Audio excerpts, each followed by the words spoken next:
Today, we're going to be using some ground beef and a few classic ingredients to get you in and out of the kitchen. I think your family is going to be really happy, especially if you have poblanos and ground beef lovers.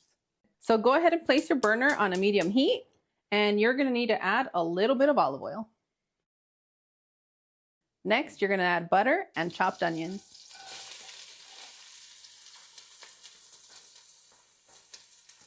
You're going to saute for about 5 minutes or until the onions are soft and golden.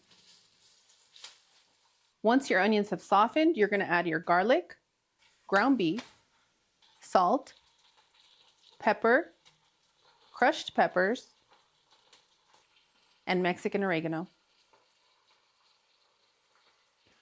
Start breaking down your ground beef and continue cooking for about 6 minutes or until it's cooked through.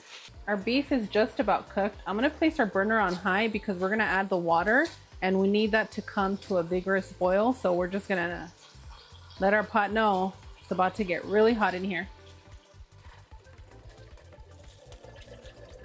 Add your chicken bouillon. Give it a loving mix.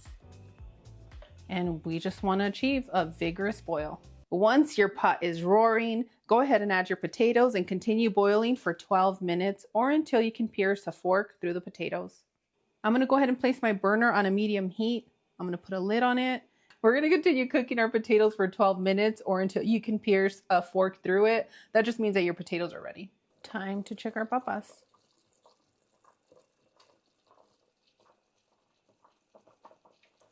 They look ready. Now that your potatoes are nice and soft, you can go ahead and add your poblano peppers, crema fresca,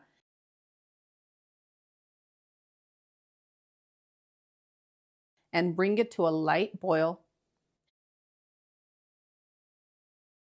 And I use Los Altos crema fresca today, so if you guys see that cream on the top, don't stress too much about it. To fix it, I'm going to add a little bit more heavy whipping cream. And it really just depends on the brand that you're using.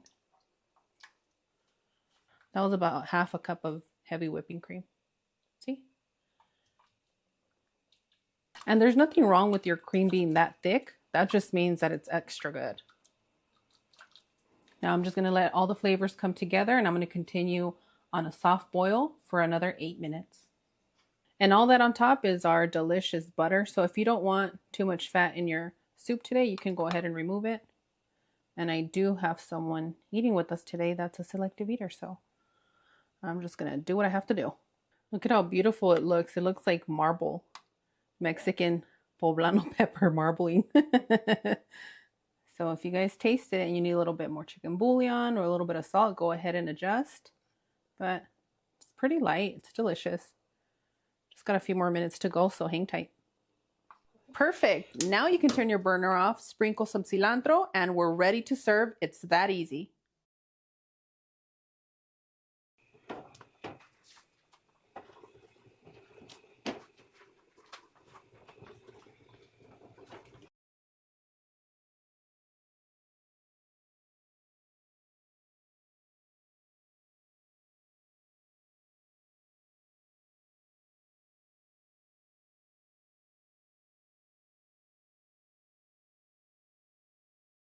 I like to top this dish with bacon bits, cotija cheese, and when eating a Mexican soup, it's a must to sprinkle some lime on your tortilla with a little sprinkle of salt, roll it up, and you're ready. Now I'm going to need someone special to say ah.